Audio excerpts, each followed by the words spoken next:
இலை நலவாயினும்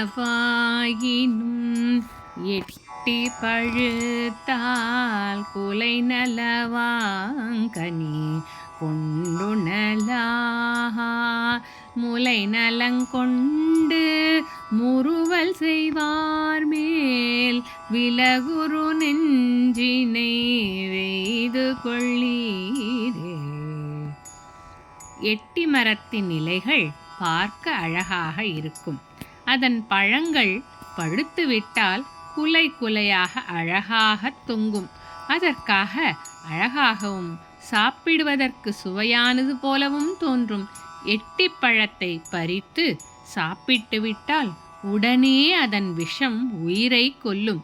அதுபோலவே அழகான முலைகளை கொண்டு சிந்தனையை கவரும் வண்ணம் புன்னகை வீசும் பெண்களின் மேல் காமம் ஏற்பட்டால் அதுவும் விஷமாகி அழித்துவிடும். அத்தகைய பெண்களின் மேல் ஆசைப்படும் நெஞ்சை விஷத்திற்கு ஆசைப்படாதே என்று கொடியதென்றும் கோபத்துடன் திட்டி ஆசையால் முறை தவறிச் செல்லாமல் வைத்திருங்கள்.